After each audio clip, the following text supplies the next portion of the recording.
got to have a concept. You have a great concept. You guys are doing it, man.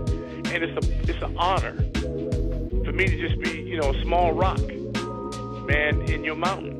I'm going to pop a top in your honor. Mr. Doc Walker blessed us with his presence and knowledge. We want to welcome in our next special guest, Haley Skarupa. She's a three-time world champion in women's ice hockey and most recently won Olympic gold with Team USA. The Cap Stadium Series is definitely my favorite, obviously.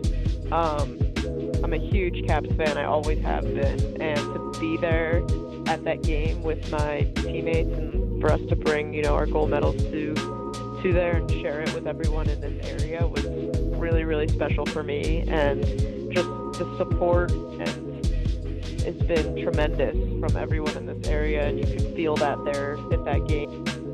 Welcome to Sports on the Hill podcast. Hashtag DC Sports Without the Politics with Carol and Robbie on True Radio Network.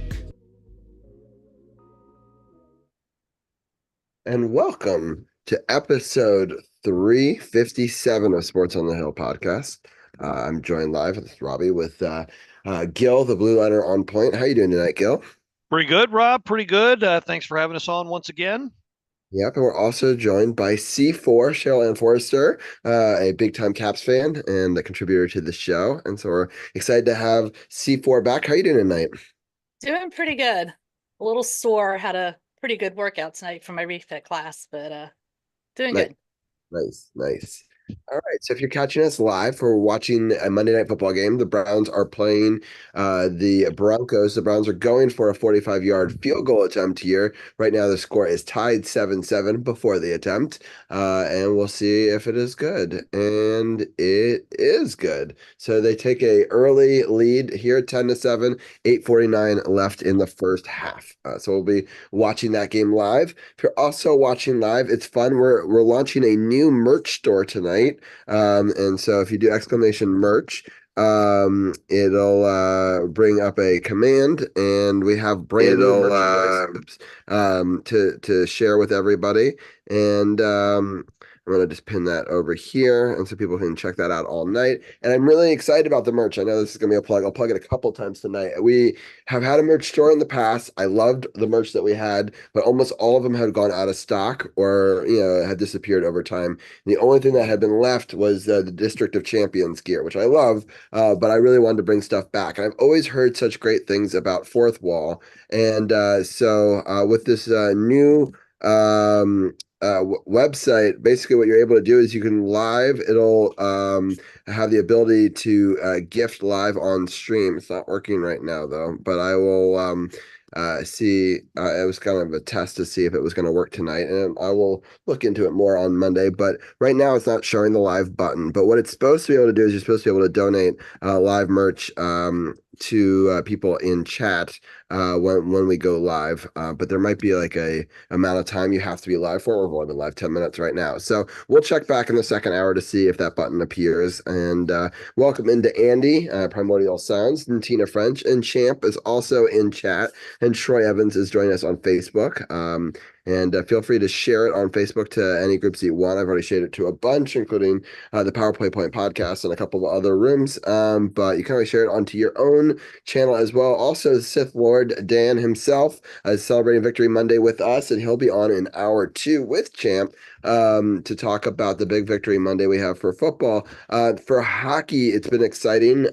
Last week we had to recap a lot of losses, but we got to watch a game where we won live, which definitely helped soften the blow last week with Gil. We will quickly recap that game again, but if you want to get our real-time reactions to the third period, you can always check out last week's podcast for that. So I will be showing off different merchandise all day long. This is the regular classic tee, which I like. It's in red, and it's got a big logo, and then on the back it's got the full podcast logo and the True Radio Network. And so I'll show off that, as well as I got other merch over here to show off throughout the night as well. I'm just super excited to have a store again. There's a lot of new options on it, a lot of returns of people's favorite favorites. I've redesigned a lot of these graphics from scratch, and they look really great when they're blown up. And so I'm really kind of excited about it, that people can buy it in any country, and it's direct print and design and sends to them. And so we don't have to deal with any of the shipping or get anything wrong. You send it your size. You can check everything out yourself. And it's also on our website, sportsothp.com, and it's the pinned link as well. So yeah, with that, let's get into some of the hockey. Let me share one of my screens real quickly with everybody, and then we'll get into the game action. You can see from this screen right here that we have a ton of goals to talk about. So if you look right here, you can see we have 19 goals, and that's because one didn't load in properly. But by my count, Gil, that's 20 goals in a week for That's a the. lot of goals. And so I'm also losing my voice. I was at a roller coaster park, if you can believe it, until 10 o'clock last night.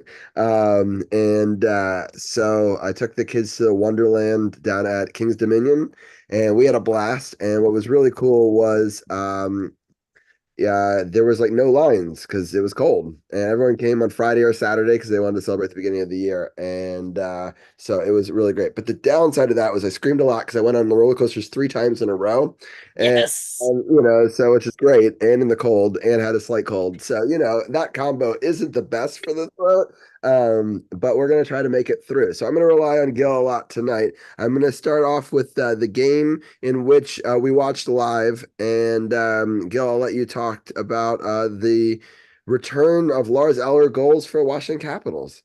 Yeah, so he was easily the MVP of this game. He starts the scoring for the Caps. Caps had fallen behind 1-0 by this time in the dying minutes of the first period, as you can see here. Okay, so this play begins with Eller winning a board battle, getting it across to Chychrun, or Lapierre rather, who then drops it off to Chychrun. Eller and Lapierre, as you can see from this the visualizer diagram here, then head for the net, and that sets the screen. And Lars Eller does the rest by putting it away and tying the game at this time. And yeah, I gotta say, this was a game where I wasn't sure. This in Tampa, I wasn't sure how these two games would turn out because these, of course, are the defending champions. So not quite sure what we were going to expect here. So it was very heartening to see them answer, however late in the period it was, and tie up the game. Mm-hmm. Yes, C4, what are some of your thoughts on this first goal? Well, honestly, I missed part of it, a lot of it actually. I was supposed to be on the podcast with you guys last week, but woke up with a terrible migraine. So I was kind of drifting in and out. So Yeah, um that's fine. We can just have Gil go. I was aware enough to know what was going on, but I was more like watching through my eyelids kind of thing. So I understand. I won't ask for you to have your expert analyst hat on for this one for sure. I'm happy you're feeling better that you can come on this week. And all right, let's get into the next goal here. In the third period, this one is a power play goal that made it 2-1. And Gil, you can take it from there. All right. So, yes, as Robbie said, Caps are on the power play on this one. As you know, as you see here, it's actually a 5-on-3 power play that the Caps got here. So, very fortunate to have that against Florida. And so, what happens is Strome wins the draw. He and Wilson kind of play catch for a little bit on the right-hand side. And then Chychrun just finally takes it at the point, waits for Dubois to set the screen, and fires it home. Right. So And there you go. so that man has a bomb. Yes, yeah, he does.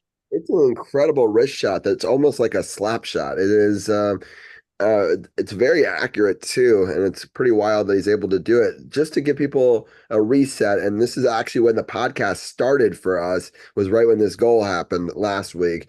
And what had happened was they had a penalty at the end, dying minutes of the second period, carried over, and then we drew another penalty. Tom Wilson actually drew the first penalty, and he's able Yeah. to get assist on this one, which I thought was kind of cool. And I was it Chikrin who was also no, that was a different one where he got hurt but then came back and scored. But but yeah, the great passing play, and I'm happy to see that we were able to score on the 5-on-3. Um, and for the sake of time, I'll just get Gil and I to go through this since you weren't really watching, and then you can give more thoughts on the other ones, C4. But Lars Eller gets an empty netter, which was a great goal, and made it 3-1. Gil, any thoughts on this one?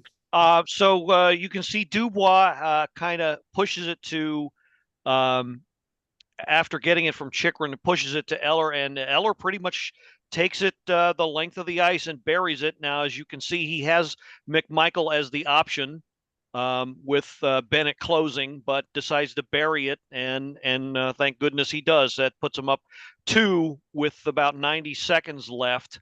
But Florida ever dangerous. You never know what you're going to get with them. Now, this goal here, I'll let you introduce it, Robbie. But this goal I thought was very impressive.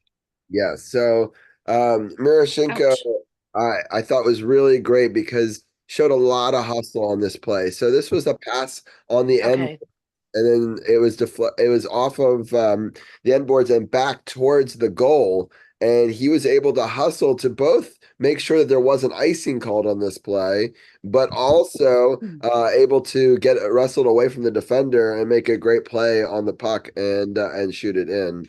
Gil, any other thoughts on this? Right. So Roy, as you can see from the diagram, after the failed clear by Wilson, picks it up, throws it the length of the ice, attempts to score it, misses the net, and as Robbie said, it's all Miroshnichenko from there. He does the hard work, beats Barkov to the puck, and then outfights him, outlasts him at the side of the net to dig it out, dig it away from, shield the puck from Barkov, and then turn his body so that he can fire it into the net. Great work by Miroshnichenko for his first of the season. Yeah. Yeah. And True, thank you for the bits. I appreciate that a lot. Yeah, a really great win, and a much needed win. I mean, Florida's the defending champions, and we had a week where we just lost all the games. So this is exactly what you kind of need to give yourself some momentum going into what amounted to be a pretty tough week. We had to play both Florida teams, and that's no easy feat. Let's use that as our segue for this next one. Why is this? Is this out of order? Wait, hold on. No, he's the first one. Oh, you know what? I might have uploaded the. Okay. So, No, no, okay. It says 2-1. Yeah, this is the first Caps goal. So yeah, yes, just to kind of set the stage here, the Caps had fallen behind by 2 goals. yeah, that's And so the score is a little bit misleading. Not necessarily used to the Caps falling behind that badly in any point in any game. Not that they avoided that this week, as we'll see. But yeah, this is actually the first Caps goal, 5th of the season for Mangiapane, 5th assist for Eller, and 5th assist for LaPierre. So 5-5-5. I like it. Again, if you like fives, this was the goal for you. So, Sorry, I wanted to thank some big time donors right now. Tina just resubbed for 6 months at tier 1, which is meaning that she's paying for the next 6 months of her subscription, which I really appreciate. nice. And Excellent. for 27 months, she has been a fan of the DC Sports podcast. So I really appreciate that. And then also, Dreaming Truth just gave another 150 bits. So I really appreciate that. And I do want to say, if anyone does gift 3, well, I don't want to promise this because I don't know if it's working, but hold on. Let me see. I did want to do a giveaway as well tonight, if we can. I just need to see if it shows that we are live, that we can do it. I don't know. It's weird. It's I don't know. Go. Anyway, I was hoping that I could be able to donate directly from here to the chat, and so I might still do that. But if it's not, let me see. Does it work better if I do this? All right, I'm gonna stop playing around with that.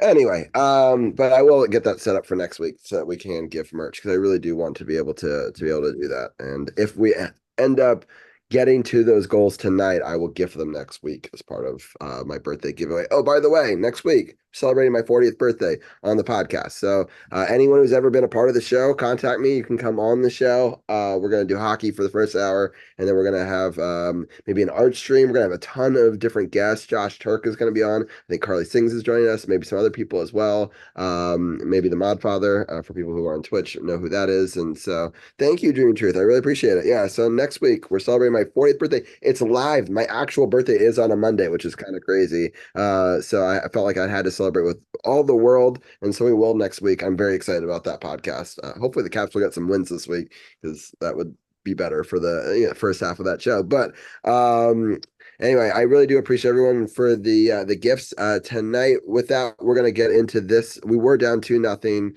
and Gil explained this goal. Yeah. So again, it's a good work here by the third line. Yeah. So Eller and Hendricks Lapierre looks like they're playing catch at the point, and then Eller decides to fire it through the screen, and it looks like it. The diagram kind of makes it look like Mangiapane deflected it, but he actually got a stick on it. He actually had a handle on it and put enough behind it to wrist it past Vasilevsky while setting the screen to get the Caps' first goal of the night. And yeah, this was another. They got on the board. Thank goodness. Yeah, Yeah. for sure. It was going south. Yeah, I was like, do I really want to watch the rest of this game? But I did. Actually, Yep. is this the one? Is this the one that Marcus and I were live streaming? I don't know, Marcus. I think this was on. It probably was because I think was this is on. The one. It was on TNT, so most likely. Yeah, Marcus and I were live streaming this on our Caps Off the Chain podcast. nice. Oh boy, I thought he was not going to live through the first period. Yeah, it got some of those. It got a little rough. Some of the calls times. or non-calls. Yeah, it was Yeah, for sure. But this was obviously a very timely goal in the second period, and the Caps have done this a bunch where they've scored in bunches. And the next goal is, in fact, just a couple minutes later, with Protas tying things up. And Gil, why don't you take it from there? Okay, so Hedman fires it, misfires it, and looks like Wilson picks up the rebound. And so essentially, it's him and Protas on a 2-on-1, and it's shorthanded. So kind of a lucky bounce, which can happen if you have the man disadvantage. If you get just the right bounce and you have one man back on the point, as Tampa did at this juncture, and you got two guys who can really move the puck and really move, period, as you had in Wilson and Protas here. Yeah, this is what can happen. Protas trusts his own shot, puts it past Vasilevsky, and we have a tie game at this point. It was beautiful. It's tough to get this type of shot past Vasilevsky because he looks so big in the crease from that angle. A really great goal by Protas. What were some of your thoughts, C4?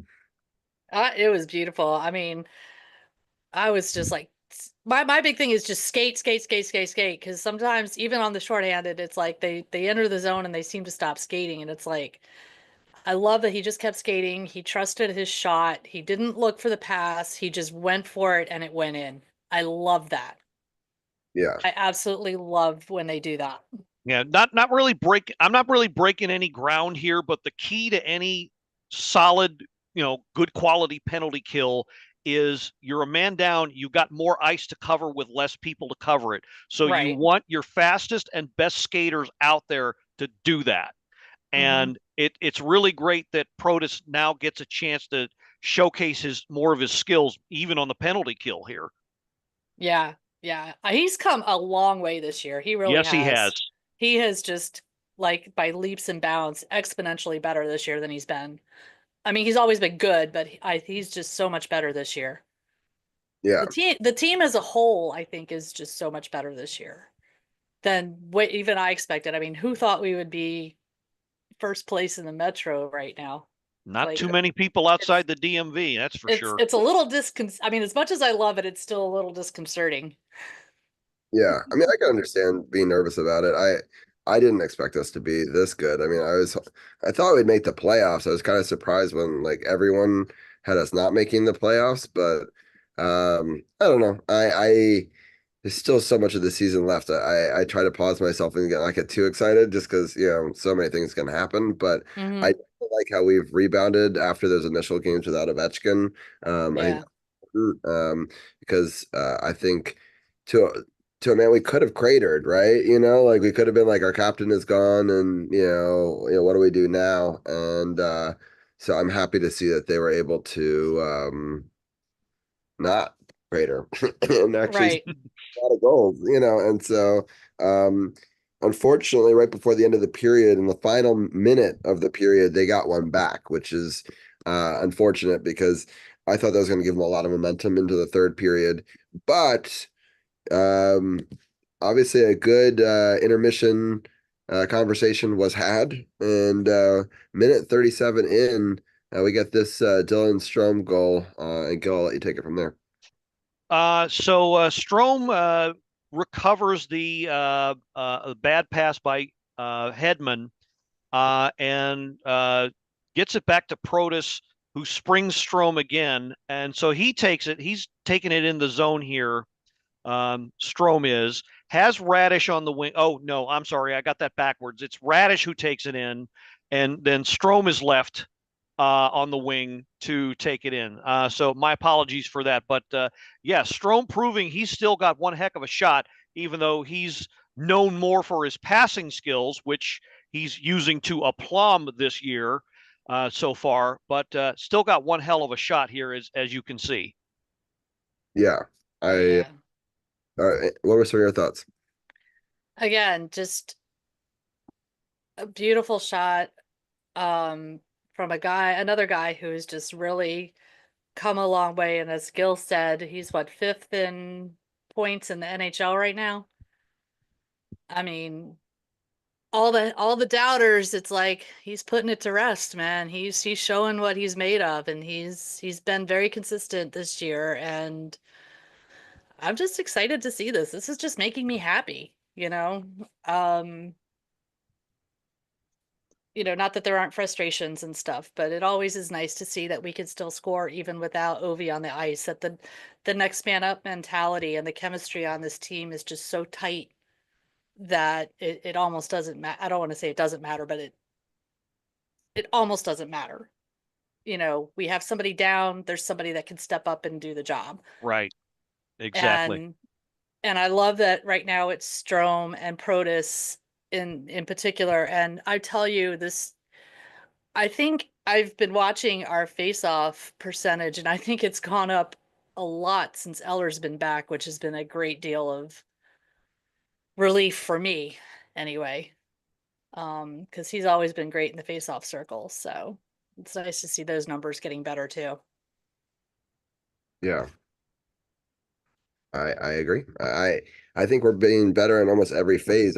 I can't believe how good our penalty kill, knock on wood, has been, but like it's especially on the road, and the knock on wood again, their road wins in a row have now tied a franchise high. It just, so they're playing really smart hockey, especially away from home, very business-like, which I like to see with their approach to it. So after this 3-3 tie, we go to this John Carlson. So unfortunately, we put one in the back of our net, right? Of our own net. I don't want to get too much into it, but it's often very deflating. And our goalie just sort of thought he was handing it around the net, and instead it went into the net. And it's obviously a dang it to take something away from Steve. Yeah. But we won't get into that too much because John Carlson saves the day. And while technically, I had a thought of while technically it was a goal scored by a Washington Capital. No, I wasn't going to do the graphic on that. That's why you're not seeing it. Yeah. So yeah, I appreciate that. But yeah, it was. I mean, Charlie even said it was just a brain fart. He was like, he was embarrassed. I mean, he was kind of laughing about it in the end of the day, but it's not something you want to Yeah. you don't want to No, dwell on it. It's, no. it's done, it's over, move on. Although I did think it was cool that Chikrin gave him the gold chain. Because because he didn't let it get him down. He kept playing the game. He stood tall the rest of the game, and he buckled down after that. I mean, he just was like, okay, I screwed up. Time to move on and get right back in it, and he did, and that was awesome. So, but back to Carlson. Yes. All right, Gil, why don't you break down this goal here? So, all right. So the Carlson has it at center. So it's kind of a mini breakout here. Decides just to take care of it himself, pretty much. And fortunately for him, there was no goaltender interference on this play. So it actually ended up being a goal that counted for him. And yeah, just How is a it? great shot for him, great play all around, and yeah, all him, and showing that he hasn't lost any of his skill. Thank goodness. Yeah, this was the one where LaPierre was sandwiched, right? And couldn't get out of the paint even if he tried. Not this goal, but this Not game. this goal, but the one that was called back in the next game. Oh, in the next game, that's right. I couldn't remember if it was this game or the next game. Oh boy. Yeah, let's not. Yeah, that's yeah, and that yeah, no need to. I just thought I'd be a little uh, kind of a But yeah, no, I to get the it. NHL because they're Yeah. being Yeah. All right, let's get into this Tom Wilson goal. And it was a power play goal. Beautiful setup here. And Tom did a good job of creating space up front, but also eventually just getting in the right spot at the right time. I love going to the paint and playing hard and Yeah. getting rewarded. That was a thing of beauty. And the funny thing is, Marcus and I were just like, there's no way Vasilevsky's given up 5 goals. This is going to overtime. There's no way he's given up 5 goals. And probably not 30 seconds after we said that, boom. It was like, yes. Yeah. Now we just gotta hang on. And then it's like, okay, now we just gotta hang on for what, 3 minutes and some change? 3.5 minutes now. This is crazy though, because I So did not expect us to put up a 3 goal period like this. And mm-mm. so it was Do yeah. not step on my computer, cat. I have Uh a very so if you listen to our latest episode of the Power Play Point podcast, yes, I draw up a humorous description of how Tom Wilson scored this goal. Be sure not to miss that. But in all seriousness, though, being completely serious here, the degree of difficulty, the way he positions himself, as you can see from the graphic here, how he battles in front, and how he now the puck movement doesn't do it justice, but the angle of the way he holds the stick when the puck comes to him, just so he can deflect it just right, just at the right angle, so that it goes in past Vasilevsky, is there's no parallel to it. There just isn't. All kinds of skill there. yeah, that's amazing. Um all right. So I'm just so ecstatic that we're able to come back and win this one. But any final thoughts, C4, before we move on? no, I think we've said it all. Yeah, I was very impressed by the comeback ability of the Caps in this one. The comeback ability that they've had for the last several games, because they've been I was going to behind say, in a lot of games. if you liked it that game, you're going to love what they did this game. Right, exactly. Yeah, this one I have to admit, I was like, oh shoot, wrong button. Sorry, hit the wrong button there. Yeah, I'd say the Caps hit the wrong button in the second period for sure. Oh, I couldn't. I just couldn't. I was like, no. But yeah, it's really, they have the most comebacks and also have some of the best records while ahead too. So those are the two most important statistics. So Yeah. they've been playing pretty well. People don't realize they're number 2 in the entire NHL right now, right? Yes, they are. Yeah. The Jets have had a faster start, if you will. And Right. we are also the first team to hit 100 goals scored, I believe. Also true.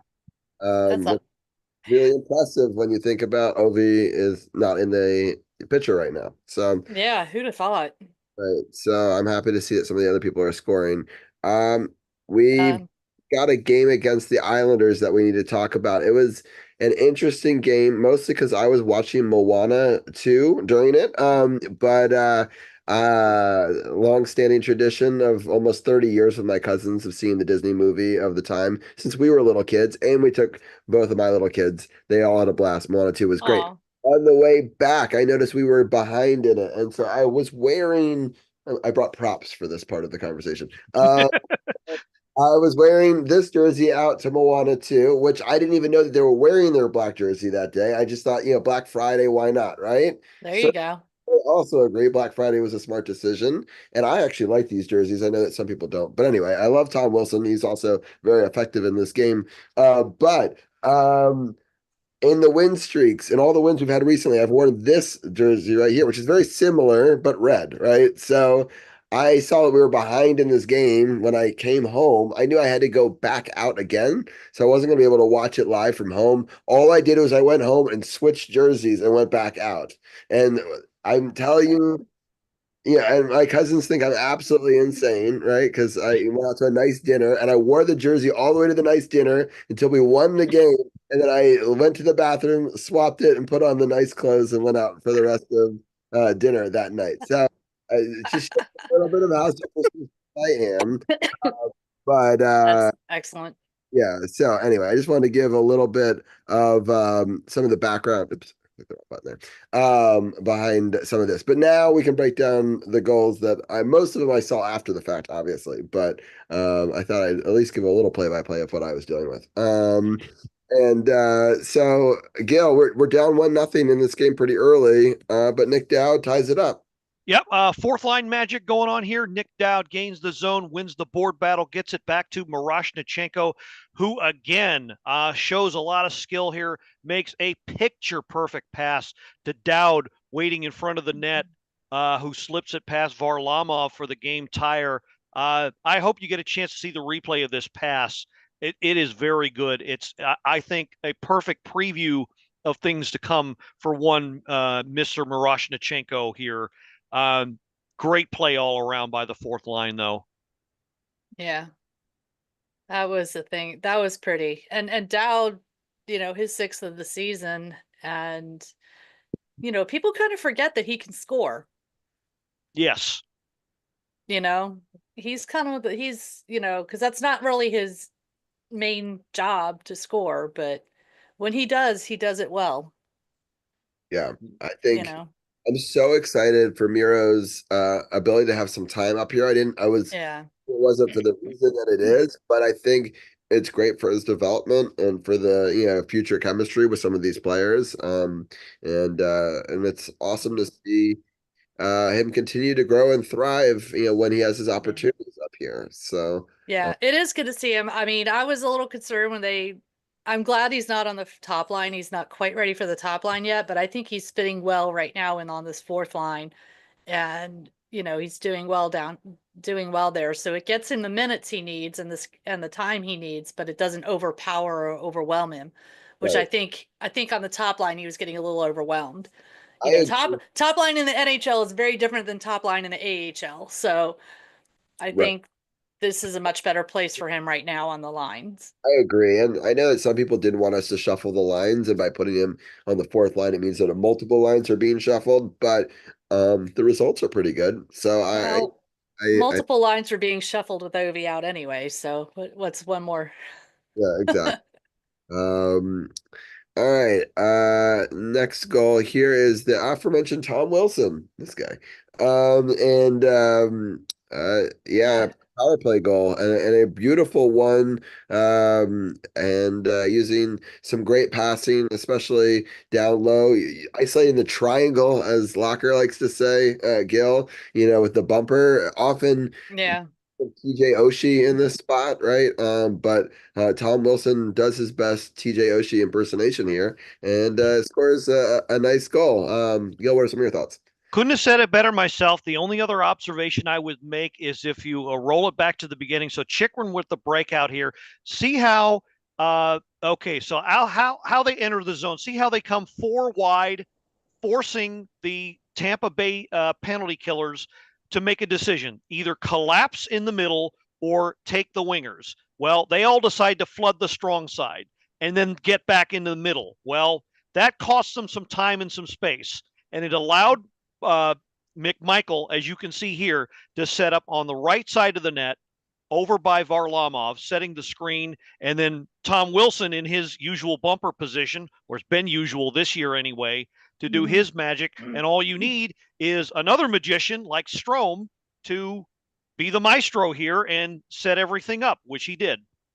Yeah, it's just Dylan Strom very much plays the Nicholas Backstrom role, right? That we've seen iconically in that spot, and everyone played their part perfectly, and so I think that this is a beautiful power play goal, one that they should, paint in the Louvre, as they say, and so this is what you should be striving to do as one of many plays. You can't just have one trick, right? But obviously, this is a pretty good one when you have the team stretched out, like Gil was talking about. C4, what are your thoughts? Yeah, it's nice to see the power play finally producing again because we went through that stretch where we were like just bleh. So, I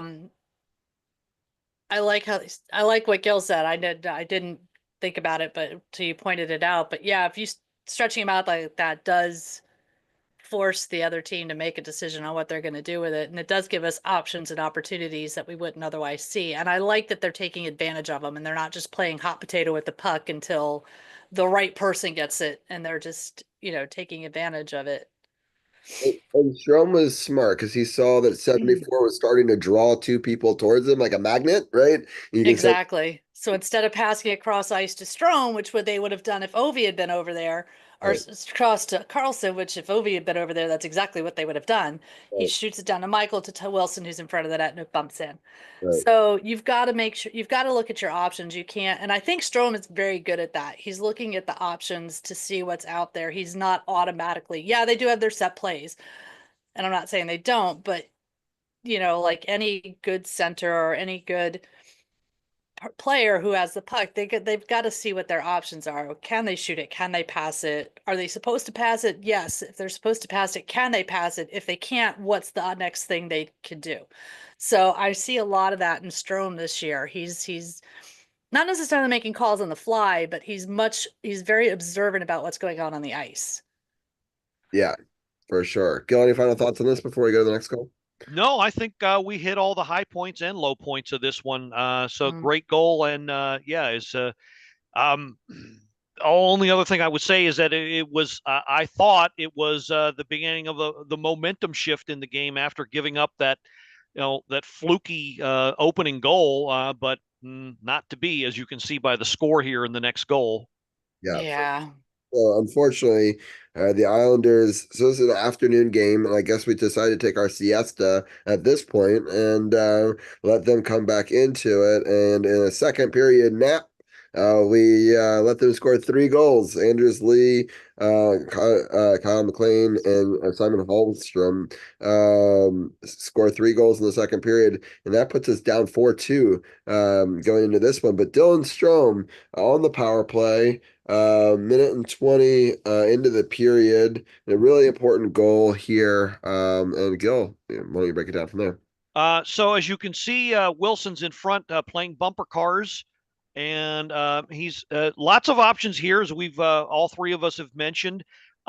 This time around, Strome decides to take it himself. Proper screen here. You got 1, 2, 3 bodies, 4 bodies in front, and Strome sees just enough of an opening to take advantage and fire it in. Yep. And the nice thing about it was they had McMichael and Wilson were right there to catch a rebound if it, Right. The only thing I would have liked to see a little bit different on that is just based on the angle of Strome shot would be Carlson move in just a little bit in case it went his way. But Yeah, they were in just the right place, right time, and in went the shot. So it was great. Yep. All right. The next one, Tom Wilson. So clearly was wearing the right number earlier, even though I switched jerseys. But number 9, which is my lucky number, goal of the season. And this was a really nice goal. Just a couple minutes later, to tie the game. This was a Yeah. really fun goal to watch. It kind of looks like the Caps are on a power play here, the way they're lined up. And you'll see what I mean here in a second. But here, just watch the puck movement, the crispness, the quickness of the puck movement. It all starts with Sandin recovering, and they've got essentially 4 guys.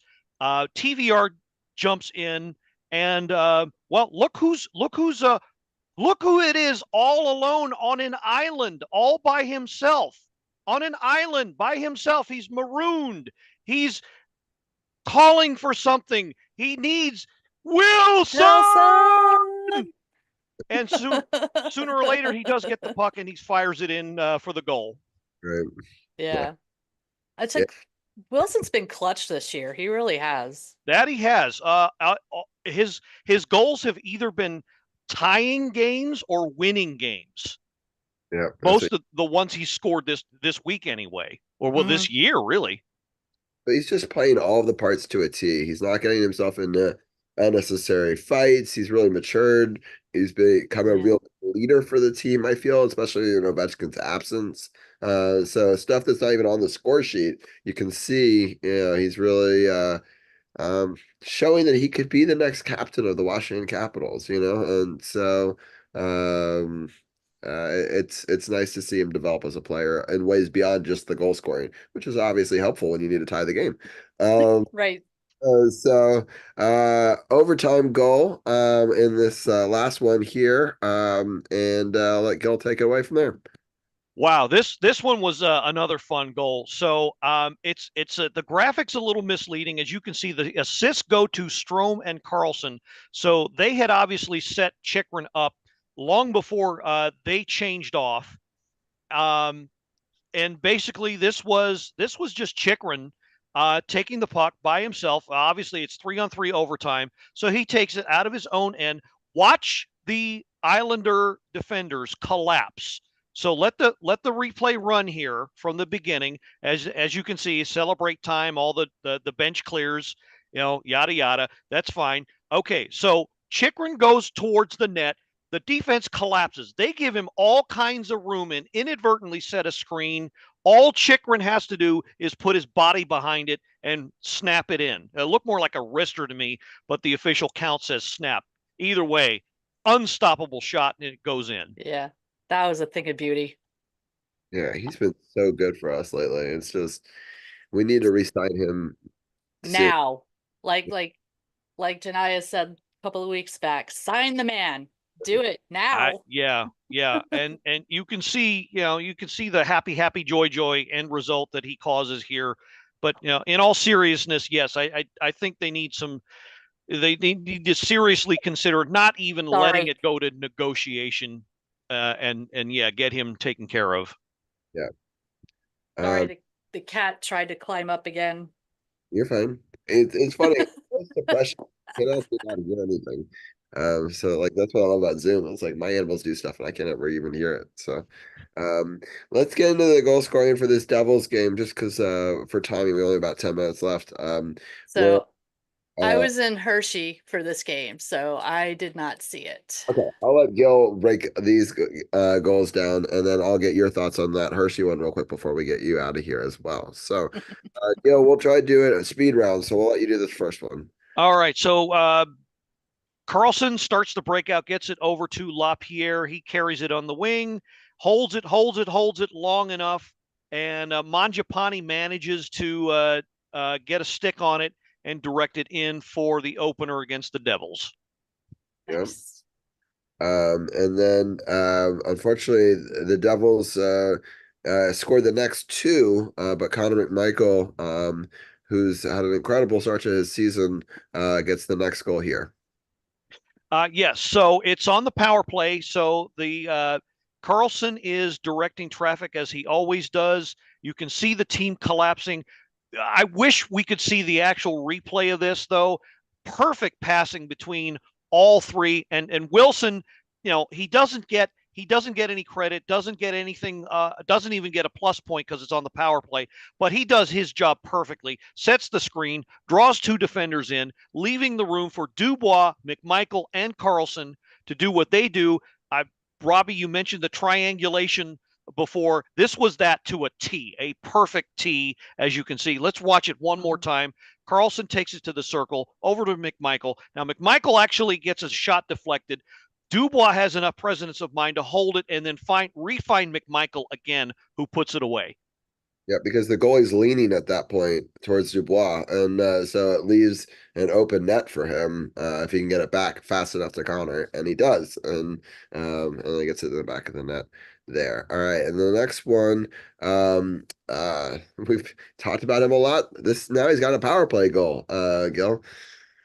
Well, he's not third star of the week for no reason. Now, fortunately, this wasn't the one. Okay, this was part one of the 4-minute power play that they got for high sticking poor Dylan Strome, who actually missed all of this power play time because he had to get his chicklets taken care of. I got Chikrin on the brain. Sorry. So as you can see, Eller is taking his place on the line here. He starts the play by collecting it at center, waits for his mates to get in, passes it to Chikrin on the point, and he just throws it in. I think they say Sandin touched it. Okay, so Sandin actually got it to Eller first, so he gets the secondary. But this is mostly Eller and Chikrin doing the dirty work here. And this is less than 2 minutes after the last goal. Great response. And there'll be twice in this game where they score 2 goals in 2 minutes, and they're one of the best teams at scoring in bunches. And I also saw a statistic that they're the best team at answering an opponent's goal with one of their own in the league right now. So 54% of the time after the other team scores, we score next, which is great. Sandin does get the next goal here. This is the one. Oh, this is, unfortunately, this okay, so let me explain what happened. I usually collect the videos by recording them myself on my smartphone. NHL.com, for whatever reason, the Sandin goal, for some reason, the visualizer, all they showed was the face-off, the very next face-off at center, and that only lasted for 3 minutes, or 3 seconds rather. So they had the way wrong play that didn't match up the goal. So unfortunately, there's no visualizer draw up. But briefly, it was the second part of the 4-minute power play that the Caps got as a result of Dylan Strome being hit in the face by a high stick. It's Sandin with the goal here. I'm trying to get the app video to cooperate. I feel like okay. So here we are.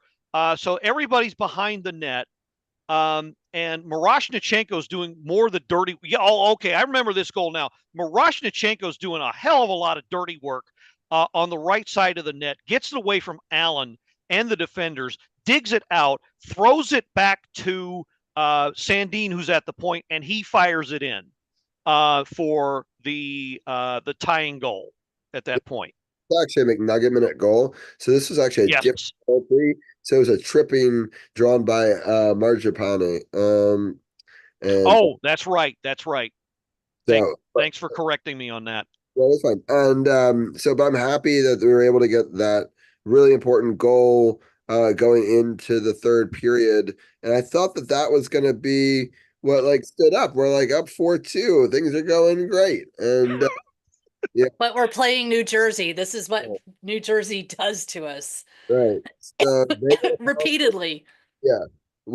In fact, the road team, I believe, has won all 4 games in this matchup, with us losing the first game of the season at home, which was our home opener because they had already played 4 games. And we returned the favor 4 games later. and then they just beat us a couple weeks back in our barn, and then this is the last time we're playing this year, and so the road team won every game. I can't believe that the series is already over, and we're like in December. It's weird. Anyway, they get a power play goal, and they get another goal 2 minutes later, so it's 4-4. Just about 4 minutes into the third, so things aren't going well. But this was an important goal to get momentum going back the right direction. Definitely. So the puck gets shot. Looks like, yeah, Duhaime sends it back behind the boards. Radish completes the cycle back to the point to Carlson, who throws it in front. Actually, okay, it looks like Allen kind of loses it. Allen and the defender lose it, and that allows Radish to complete the cycle here. And then Carlson, I have vague recollections of this goal. I'm gonna have to watch it a little longer here. Okay, Carlson throws it to Faravari on the other point. Okay, then he finds Radish, who redirects. Nice redirect by Radish on this one. A lot of people questioned the moving Radish up to the second and eventually the top line. This is a reason why that decision, I think, is going to pay off, pardon me, in the short term. Radish, believe it or not, has some skill. He can bury it. He did get 20 goals not too long ago in 1 year. So he's got enough skill to do what he needs to do. Yeah. C4, any final thoughts on this goal before we get in the next one? No, like I said, I totally missed this game. I just saw it was following on the app, so Sorry. All right, that's okay. No worries. His third goal of the season, which is an important one because it will hold up as actually the game winner. Yeah, so Pierre-Luc Dubois was pretty much the hero of the game from the sixth with 6 minutes remaining on. He starts the play by winning the faceoff. Sandin gets it over to Roy. Roy tosses it to Radish, who throws it behind the net. Protas with a great play, not only to outduel Allen, but another defender as well. Well, it's Dougie Hamilton, who obviously just stands there, so not really any challenge there. But Protas not only gets it away from Allen, but has enough presence of mind to find Dubois at the top of the slot, who throws it in for the insurance marker at 14:04. Great work by everyone here. Yeah, that was a great heads up play looking at it. Just watching the visualizer. Yeah, it was So, it's an important goal. And Protas has just been incredible in kind of linchpin important moments. Just and Radish was right there too. We just talked about him, with sure. the so, unfortunately, they got a power play goal at 16:45 to make it 6-5 to make it a little bit more nerve-wracking. But the Caps were able to hold on and get a big victory here and jump over them, in regulation. So we jumped over them in the standings, and I know they play more games than us, but it was a great way to finish off a really great month. I think we were 15-4-1 for the month. And so that's a great month in November, especially on a month where unfortunately Ovi goes down. And I know a lot of Cavs fans had a lot of despair. And so it was good to see them be able to bounce back in this way. I'm just going to quickly go. We're flipping the calendar over to December. It's Pride Night tomorrow in DC against San Jose Sharks. It's 7 o'clock start on Tuesday, December 3rd. And then on Friday, we're going to Toronto, where I actually got to see that building live earlier this year to celebrate my 40th birthday in a birthday trip that my wife took me. It's a 7 o'clock game. Next week, we actually have a fan of Toronto on. I don't know if he's going to be on the hockey segment. He's probably going to be a little bit later that night, but I will talk to him about his thoughts on that game later in the evening as well. And then Montreal on Saturday, December 7th at 7 o'clock.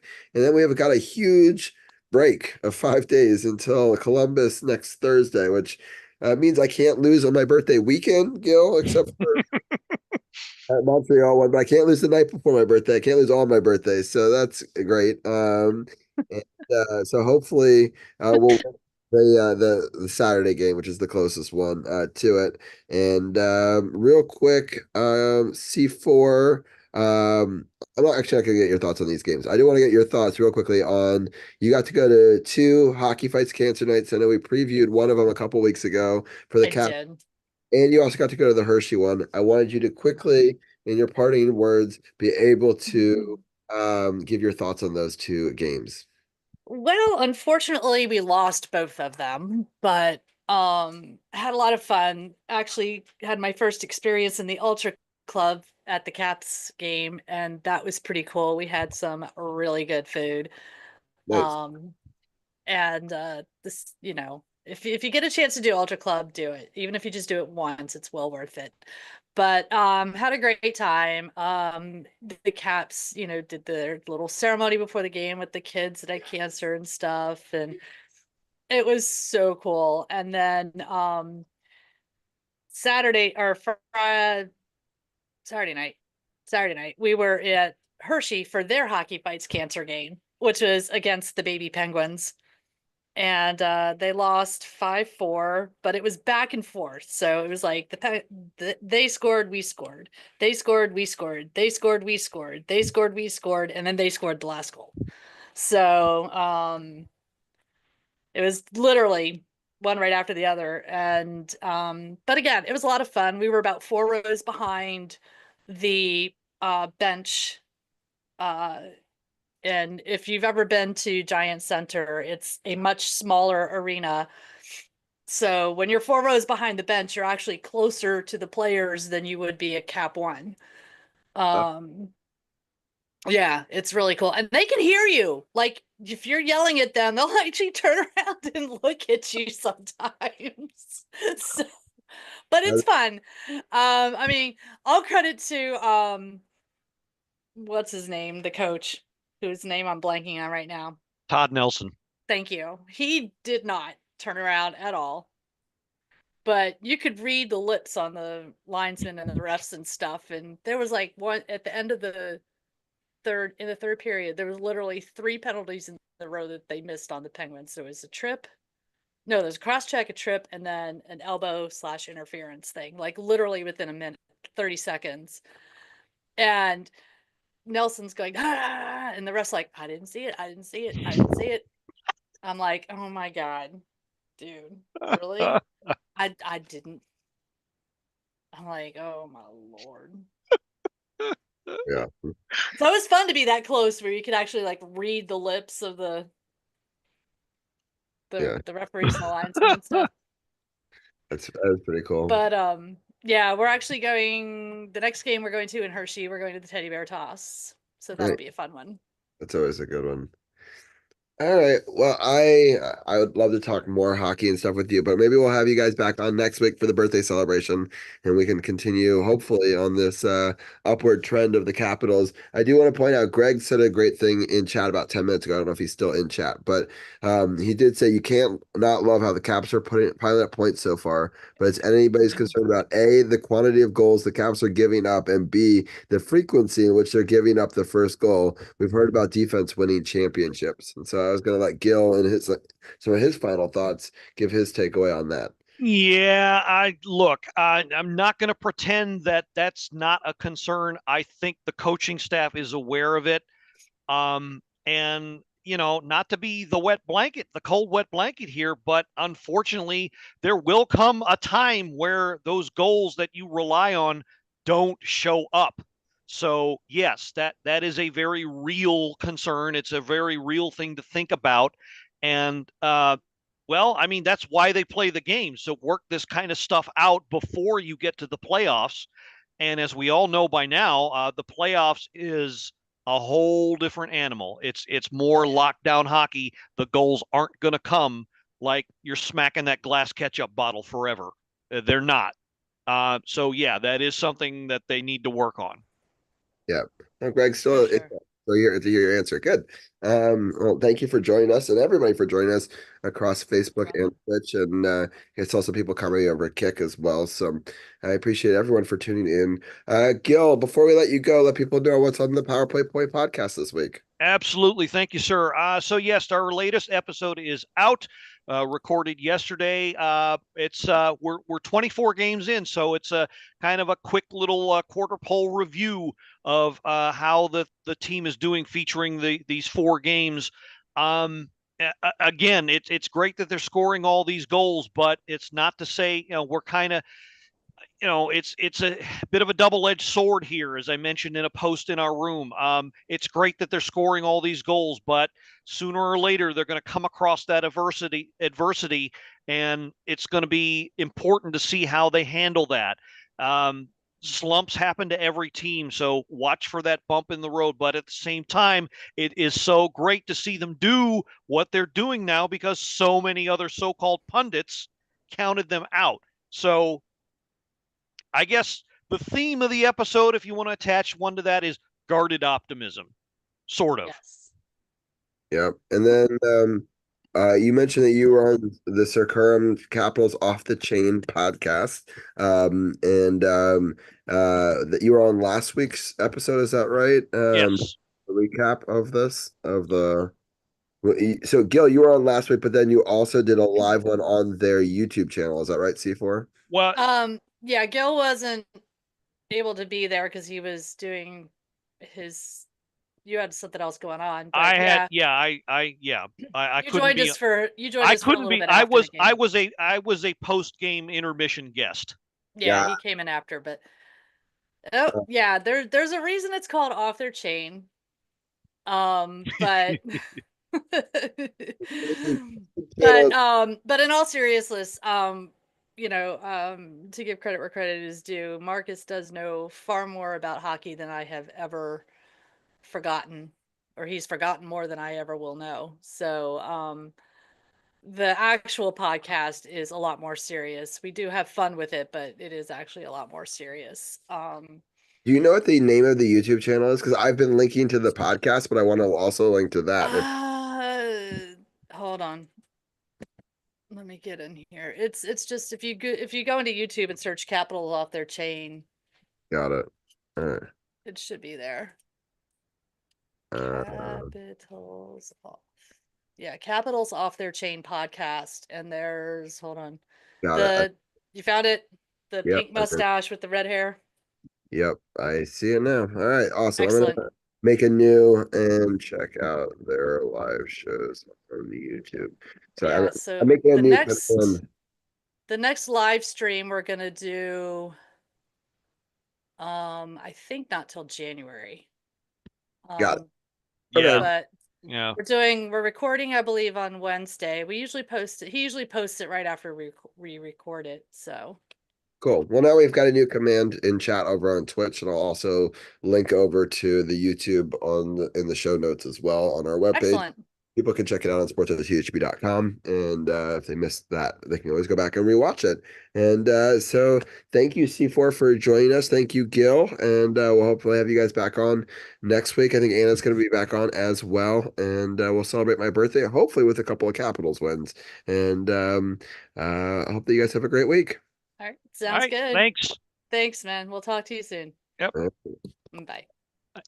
All right, with that, we're going to bring in our football guests. We've got DC's People's Champ and Dan, the Sith Lord, joining us. We're going to talk about two things with them. We're going to talk about Victory Monday, of course, for the Commanders, but also we're going to talk about an exciting wrestling match, or a bunch of matches that happened in Canada. So continuing our hockey theme a little bit, and in the War Games. So I have a question. Survivor Series War Games. Is there another Survivor Series PLE, or is it just one and has War Games now as a subtitle? Just one that has War Games. Okay, got it. I didn't know if it's because it was always called Survivor Series, and I was wondering if they turned it into a series, but it's still just one, which is interesting. Okay, all right. I just wanted to make sure I wasn't misunderstanding, and there was like one in Canada and one in the US or something. So, but that's cool. War Games, I think definitely adds a lot to it. I think that they, we've got Champ having different angles now. Oh, there we go. All right, you're back. Yeah, my The camera's weird. yeah. No, I think it's working now. Yeah, we're Uh, good. yeah. But champ, how are you doing tonight? I had to get off of Road to the Show because I was getting really tilted playing that game. So now I'm playing Madden, and I'm going off 24 hours of no sleep, over 24 hours of no sleep. So I'm a little cranky Why the no sleep? Uh, uh, because I couldn't sleep. okay. All right, fair. Um, all right, all right. Well, hopefully you'll be able to sleep tonight after this. Doubt Uh, it, but we'll see. Okay, well that's not good. Sleep is important. I didn't get much sleep last night. I don't know if you heard at the beginning of the show. People that maybe missed the first hour. I was at King's Dominion screaming at roller coasters until 10 at night. And there was no one in line. It was their winter wonderland. It was amazing. I actually watched this football game on the ride to it. Liz was driving up front with her dad. Actually, her dad drove. Liz was the navigator, and I was in the third row, and I set up a makeshift screen that was right in front of me and wired it in and watched it the whole entire, which was freaking brilliant. It was like I was on like an airplane or something, so it was great. I had a fun time. I got to watch it with Zach. He was in the back row playing Pokemon next to me. And yeah, it was a wonderful, wonderful victory. Seth, how are you doing tonight? Oh man, we left the door open to the freaking freezers. It is cold. It is right now 25 down here. Feels like January, and I'm like, the movies are decent. It's not my birthday month yet. Yeah, it was cold going to King's Dominion at yesterday, but no lines. So we got to walk on. So and it was beautiful, all the lights, and I highly recommend Winter Wonderland down there if anybody gets to go to King's Dominion. But yeah, it was a great victory for the Commanders. I loved how early they put it on Tennessee. It made me feel a lot less nervous. I'll put it that way. But Sith, what were your thoughts on the early start? The early start, I was literally going, the team is back. Okay. Jayden Daniels looked like the Jayden Daniels pre-rib injury. Rodriguez and Robinson in the backfield just knocking it out. The defense was exactly on point the way you needed them to be. Everything was just clicking on all cylinders early. And it goes back to something that Champ, Robbie, Carol, all of us have said, even Arun. You have to beat the teams that you have to beat, even the bad ones. I've seen people in groups over the last 24 hours saying, oh, it was only Tennessee. No, you have to beat the bad teams as much as you do the good teams because of the fact that you can't control what other teams do the other 16 weeks that you're not playing them. All you can focus on a team is 1 week.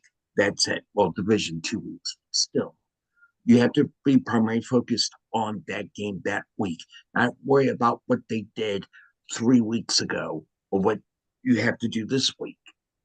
And for people to down talk this victory and go, well, it's just Tennessee, you have to beat the sucky teams as well as your good teams. And we did it.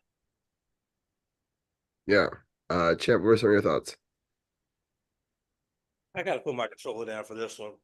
So back to this point about everybody saying, "Oh, it was just the Tennessee Titans, just the Tennessee Titans is their record." You people are idiots because y'all don't look within the numbers. This was a top 5 defense that we put up 42 points on. A top 5 defense, and we put up 42 points. But it's just the Titans, just the Titans. You're stupid, you're idiots. Burn your jerseys and go cheer on another team because I don't want you in my fan base anymore. Because you make me mad with your idiotic thoughts about that. Oh, it's just Tennessee. And for you non-Commanders fans saying that, tell me if your team is in the playoff hunt. I'll wait. Anyway, just want to get that off my chest. Three stats jump off the page to me. Third down efficiency, 9 of 14.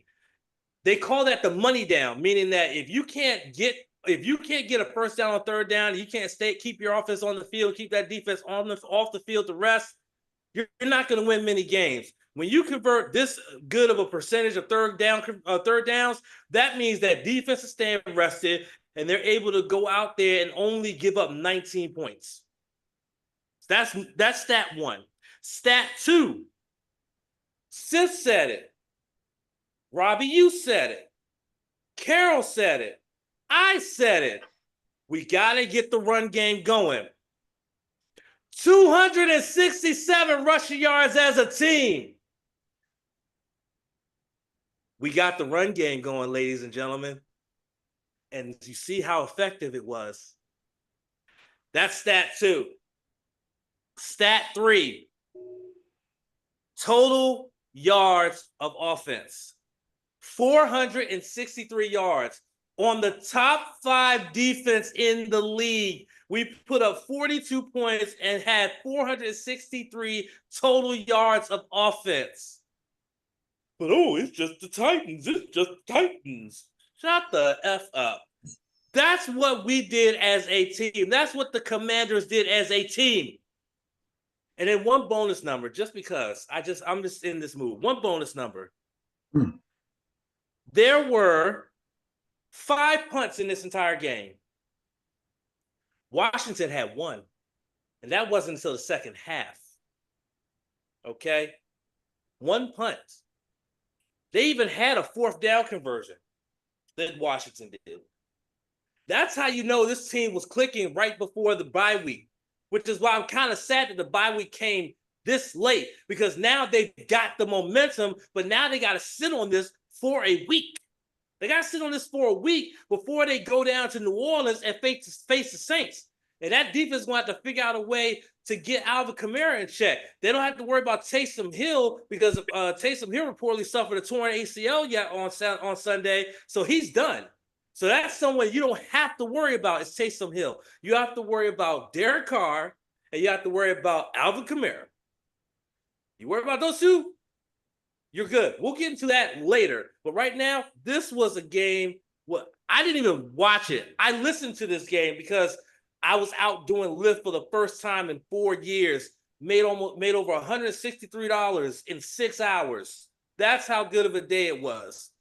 And I got to listen to Bram Weinstein, Logan Paulson, and London Fletcher absolutely glow at how good this offense and this defense and this team played as a whole. This was a great win. I'm glad I recorded it. I think Tuesday when I wake up after my meeting, I think I'm going to go back and watch it, just because I want to actually see with my own 2 beautiful brown eyes how good this game was. Yeah, it was great. I'm super happy that I got to watch it in the back of the car, and it was a great moment. I couldn't believe it. The only thing I would have made that day a little better is if the Ravens were able to beat the Eagles. That was a bit of a bummer and a letdown afterwards. But I was really excited for the Commanders to be able to get this big victory, and I was sort of surprised that Pittsburgh was able to hold on. I thought they were going to fall to Cincinnati in that one. But just to see us put up 42 points, and I really liked what Brian Robinson was doing. I just thought it was a full team effort. We talked about the different backs being a big part of it. And it was great to see Rodriguez get the touchdown. Carroll's been saying it's going to be his week. It's going to be his week for a while, and I know that he was cut for a roster spot and then brought back, and so it's just nice to see. The team just got so excited for him, especially the GM. You could see that. And I don't know. I just a lot of that made me really excited. But Sith, what are some of your thoughts? 84% of Daniel's passes connected yesterday. 84%. He's in talks to be Rookie of the Year, possibly even being a Pro Bowl in his rookie season. The kid, this whole entire team, there was a team meeting. This was mentioned during the telecast that Champ's going to watch tomorrow. There was a team meeting, and I can't remember the player that said this, but he motivated his teammates to get out there. This was on Wednesday, right before the holiday break, Thanksgiving. Bobby Wagner. Yeah, Wagner. Bobby Wagner said, look, guys, we are a good team. We need to get out there and prove how good we are. And that's exactly what they did. Between the coaching staff putting together a really good game plan, Bobby Wagner, who's got Super Bowl experience out there motivating his teammates, everyone getting back onto everyone getting healthy. Seems like the team's gotten healthy together, which is a good thing because we've all been banged because the team's been banged up. I mean, we're just getting to our bye week this week. So we've gone 13 weeks of smash mouth 60-minute football. And we have an 8-5 record and we control our destiny. We're in that seventh spot. And I agree with the consensus that I'd like to move up to sixth. So that way, hopefully, God willing, we don't get Philadelphia again. I know we've got them in the final four, the final games left down the stretch, our final four. But if we don't see them in the wild card, I'll be happy. You know, twice is enough. But the flip side of the coin is who had us at 8-5, seventh in conference, controlling our destiny going into the bye week. Yeah, it's interesting. It's yeah, I look back at some of our predictions a couple of weeks ago, but I see Arun's on the line, so I'm gonna get his I want to get his thoughts on this game as well. So I'll let Arun come in and give his take as well. And I'm pulling up the what our predictions were a couple of weeks ago. And I mean, I guess it's at the beginning of this thing now, but a lot of us had them doing pretty well. Sith, you had them on a big run on the back half, but Champ had them with 8 wins. I think that's right. 3, 4, 5, 6, 7. You had 7 wins, and then 8, 9. Champ had him with 9 wins at this point in the season. So, and Sith had him 1, 2, 3, 4, 5, 6 with 6 wins. So, it's pretty impressive, Champ. You definitely believed in them down the stretch. So, and both of you guys are in play. I'm actually the only one I think that's out already. Arun has him at 8 and 9. He's probably the next one potentially to get knocked out in this pick'em. But everyone else had him at and Tim also had 8 and 9 as well. But Arun, what were some of your thoughts on this game? The Titans didn't take care of the ball in the. Wait, hold on, Mike. No, you're fine. I hear you. Okay. Yeah, the Titans didn't take care of the ball in the first half, and then I think they kind of got things back together a little bit in the second half, but then Washington just kind of took control. Jaden Daniels was great driving them down the field, and Terry McLaurin with a great game with 2 TDs and the kind of the backbreaker in the fourth quarter, and they were just able to run the ball, especially with Rodriguez, who they cut the previous week. They cut Forbes. So no first rounders remain from the Ron Rivera era, and they were able to just run the ball for an incredible amount of yardage against a team. I think the Titans' run defense is just really bad, and they're really at a lack of discipline, and the Commanders just took care of business. Yeah, for sure. I wanted to show 2 things real quick. Let me throw into a screen share, and we can pull up this screen here, flip it to that, and we can see if I can zoom in a little bit here. I wanted to show what our standings were, where we thought we would be. But Arun, you thought that we'd have 5, 6, 7, 8 wins by this point too, right? I mean this correctly. So, but you did think that we would struggle down the stretch here. So 1, 2, 3. Oh wait, you had 6 wins, and then you had us beating the Eagles and the Falcons down the stretch. But Yeah, it's going to be interesting to see. We got the Saints, Eagles, Falcons, and Dallas as the last four games. We win two of them. We're pretty much assured a spot in the playoffs. Um, especially, um, well, I think if you win any two of them, you're probably in. But Seth, what are your thoughts on the upcoming four games? The coming four games. We're at New Orleans, and we have back home games. Eagles, Falcons, and we finish off against in Dallas. Yep. I think if we win two, we might solidify the seventh spot. I think if we win three out of the last four, we might solidify the sixth spot. Yep, that makes sense. Arun, what are your thoughts on that? I think Washington should be the favorites to win all the games except maybe the Eagles game. Even the Falcons are kind of struggling down the stretch a little bit, so that game might be 50-50, but I think they should go 2-2 or 3-1 to close out the season, unless they rest their starters against Dallas if they have no incentive to play. Right. And Champ, what are your thoughts on this? I kind of agree with Arun here. Like the Philly game is the only game on this final stretch that's going to be the troublesome one after the way that they did us in Philly a couple weeks ago. So that's going to be the one that's going to be the one to look at. But you also can't sleep on Dallas because clearly Dallas, when they comes to playing us, suddenly becomes world beaters. Whereas against everybody else, they just lose all the time. So that's another one that could be a worrisome one. The Falcons, I think, is going to be one that the defense should eat. I mean, Kirk Cousins threw 4 interceptions yesterday in the game in that game.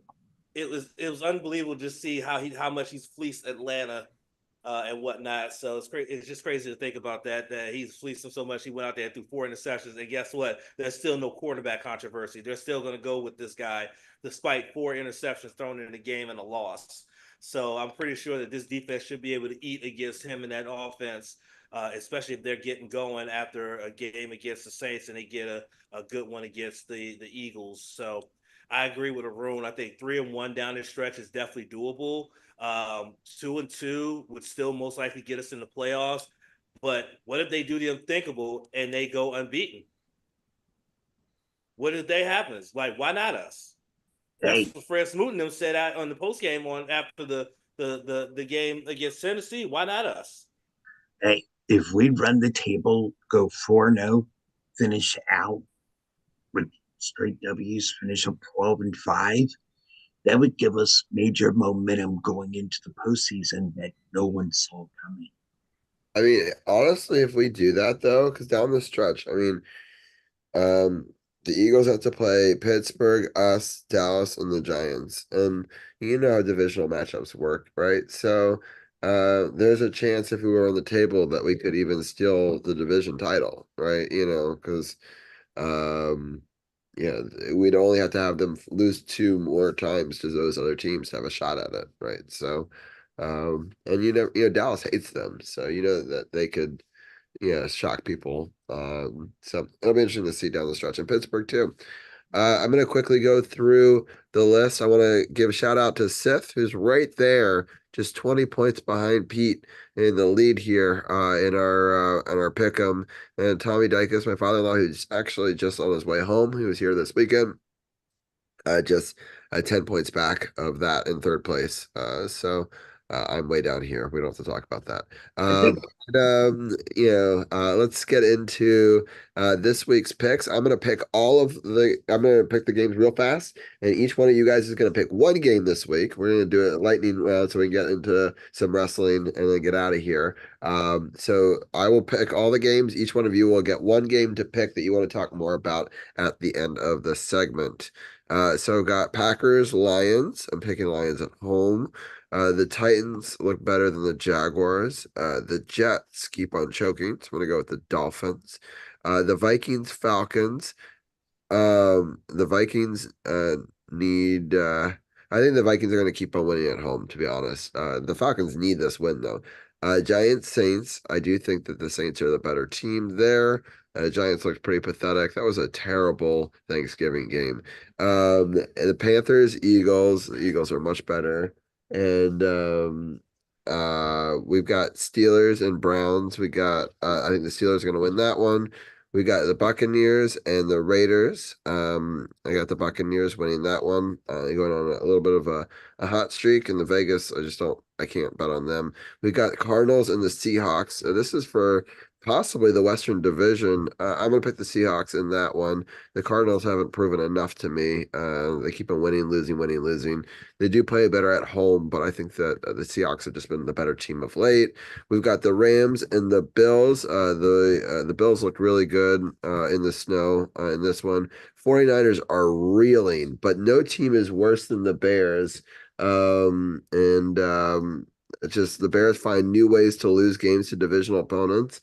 And yeah, I'm going to pick the 49ers in that one. Got the Chiefs and the Chargers.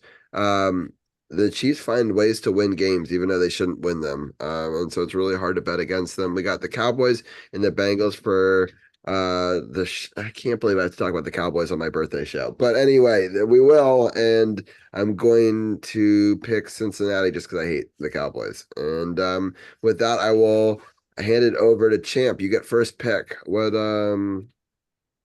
one do you want to talk about? Gotta talk about that Thursday night game. Green Bay and Detroit. Green Bay and Detroit are two of the top three teams in the NFC North. I mean, Chicago's not doing jack squat, so it's basically those three teams in that division. Green Bay still has a pretty good record at 9-3, but Detroit is absolutely killing it. It's at home. You know that they're going to play each other absolutely tough. Nope, that's what division rivals do. This is going to be a really fun game to watch. I feel like Jared Goff and them are going to continue to roll, though I think that Jordan Love is going to have a pretty good game here for the Green Bay Packers. I see this as being a shootout, but I see this as being a shootout that Detroit wins at the end of the day. But it's going to be a really fun game to watch. If you don't have Amazon Prime, I think this is a game worth getting Amazon Prime to watch. And shout out to Twitch since we are an affiliate on Twitch. If you don't have Prime, you can catch it on the front page of Twitch if you do it on a computer or on mobile. Can't do it on the TV through the Twitch app, but you can on those other two platforms. And so it's definitely worth watching that way if you can't watch it any other way. For sure. Seth, I'm going to get you the second game. Which one do you want to talk about? Brown Steelers. The Steelers should not have let the Bungles into that game yesterday in Cincinnati, and they lost in Cleveland a couple of weeks ago, and now Cleveland's going to Pittsburgh. I'm going to say something to Pittsburgh Steelers fans, and I use air quotes here because some of them aren't real fans because they keep calling for Mike Tomlin's head every single week. Mike Tomlin's never had a losing season in Pittsburgh since he's been head coach. They've finished at 500, but they've never finished below 500 if memory serves throughout Mike Tomlin's entire coaching career. Steeler fans need to give it a rest. Tomlin's going to stay there until Tomlin's ready to retire. They need to stop running, trying to go, oh God, we lost a game, or oh God, we let Cincinnati into the game. Tomlin's got to go. No, Tomlin's not the problem. Tomlin keeps motivating these guys to win. There's this reel where one of the Steelers got into a fight, and Tomlin led into the guy and said, "You're not helping the team. You need to be focused about the team, not about yourself. It's not about you. It's about your team." Anywho, Pittsburgh, Cleveland. Cleveland beat Pittsburgh a few weeks ago out in Cleveland. I'm going to go with Pittsburgh here. But if Cleveland wins, it's because Pittsburgh didn't approach this and they didn't see it as a trap game. And they came in and they thought, oh, got this in the bag already. You don't. These Browns beat you a few weeks ago. This is not a given game for Pittsburgh, although it should be on paper. This is a trap game for Pittsburgh. So picking Pittsburgh here, but it's a trap. Yeah, for sure. I just realized I haven't even had the right screen up this whole time. I mean, it's fine. It was just like too zoomed in. But anyway, the oh, I see what's going on here. This needs to be like that. All right, there we go. Sorry. next is Arun. Which game do you want to talk about? I'll talk about Seattle versus the Cardinals, just because that could be for the division, and also the Cardinals are right behind the Commanders at 6-6. Washington does have the tiebreaker over the Cardinals, but it'll be nice. I don't know, like if Seattle loses or Arizona loses, one of those two teams will be competing with Washington for the wild card playoff spot unless the Eagles have a dramatic collapse down the stretch. Yeah. The Seahawks have been impressive at times. The Cardinals have seemed very flat. I don't know. I don't know, but the Cardinals have some weeks where they surprise us. They almost won this past week, right? Wasn't Yeah, that the Vikings game was pretty close, but then they blew it at the end, I believe. yeah, exactly. So it'll be interesting to see. But they did lose at Seattle a few weeks ago, 16-6. And so they're on a 2-game losing streak after having a 4-game winning streak going into the bye, and then they've lost both games since the bye. Um, but they've been up and down. I mean, Washington was able to put up 42 points on them, so they're not like world beaters by any means. Um, all right, well, that is all the pick'em, and so I'm gonna stop that screen share there, and we'll go back to the main scene. And I know that Arun. Robbie, I know you want to get out of here real quick, but this is a question that needs to be asked. All right. The hit on T-Law, dirty or nah? I want your answer first, and then I want everybody else's answer. Ooh, that's a good You one. first. I thought it was dirty at first. Okay, so that was my first opinion of it. Um, in hearing the players talk about it later, I'm not so sure it was dirty. The apology, it does seem like he was sliding and he wasn't trying to get him in the head, but he was just going down to try to stop himself. Um, it's a tough one. I definitely thought it was dirty at first. It definitely did. But kind of hearing some of the fallout today, I'm not sure. But it is questionable, and I'm not quite sure how you solve it because you're trying to encourage quarterbacks to slide, but the downside of that is it changes that target area, right? And so when you tackle through it, this is something that can happen, right? When they're going to the ground. And I know that you're supposed to stop when they're going to the ground, but it's tough when it's a bang bang situation, right? So it's a tough call. I definitely I'm gonna lean to not dirty now, but I definitely on the first replays I thought it was for sure. Sis, what about you? At first, I thought it was dirty, at the initial hit. But then I saw the replays and I said, this isn't dirty in the vein of Buddy Ryan back in the day when he was coaching the Philadelphia Eagles. And yeah, his defenses, they had dirty hits like you wouldn't believe, folks. Go check them out on YouTube if they're there. It wasn't that degree of dirty, but as Robbie said, the way that you're taught to slide or dive changes the trajectory of how the hit looks. So I don't think our players had malicious intent in that hit on defense against Trev. So, I hope he's doing okay and everything. But on the first sign of it, it looked dirty. But as replays came through, it was like it's a little questionable on the dirty part. But again, it's taking that slide, taking that dive. It changes where you can hit a player in the process of it. So there's that. But I don't think we had malicious intent It was a vicious hit. It was whether or not it was malicious. I there. Yeah, don't. I don't think it was malicious in intent. No. What about you, Arun? Um, I'm gonna go for the opposite and say that it kind of was a dirty play. Granted, there probably been dirtier plays, and like it's not like a top like 10 dirty play of all time, but it just seems like even the players on the own team were kind of confused why he did that play, like just based on the reaction when the play happened. And I think a lot of fans were um, rolling with the Jaguars retaliating on the play. So I think it was dirty, and even the guy kind of looks kind of bad because he was asking if there was like a penalty on the play right after, like how there was a penalty. But I think the guy just made a kind of boneheaded play, and it happens. Like I don't think it was necessarily he meant to hurt him, but it definitely with the new rules in place, you can't make that kind of play in the NFL anymore.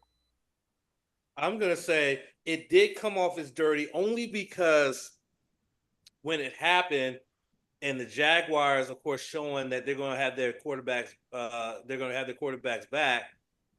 He went off like homeboy looked like he wanted to fight any and everybody. Like if I'd have gotten his face, if I'd have came up to just to say, "Hey, how you doing today?" He probably would have punched me in the face. And I'm a harmless fan, you know what I'm saying? So I think that's why it came off dirty. But someone that I know pointed it out to me earlier that it seemed like T-Law slid a little too late, and it seemed like he was trying to go for a low tackle so that he didn't go high and create a penalty. And I think when T-Law slid low, it was a simultaneous T-Law sliding and him going low to try to tackle him low, and that's what ended up happening. Yes, it ended up being a very nasty hit, and it caused a reaction that even a doctor reacted to on X when he saw Lawrence's left arm just go limp and his right arm do one of these numbers. He said that was a clear sign of a traumatic brain episode from the hit and everything like that. So it did look dirty, but but it's hard to tell when it's in real time.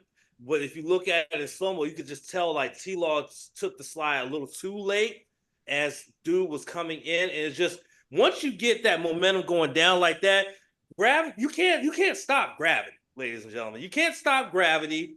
Once you do that, you can't just suddenly go rewind and say, "Oh, never mind." No, it doesn't work that way. So, as bad as that hit looked, I think it was just a factor of gravity and timing. And I think also what made it dirty was again Homeboy's reaction, like Arun said, asking if there was a penalty there. One, and then two, as the Jaguars were retaliating, he's getting eliminated, he's getting disqualified, and having to leave the field. He's like pissed off and ready to fight everybody, and I think that's why it came off so dirty.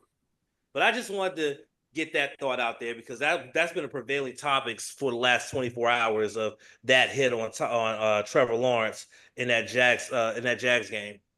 Yeah.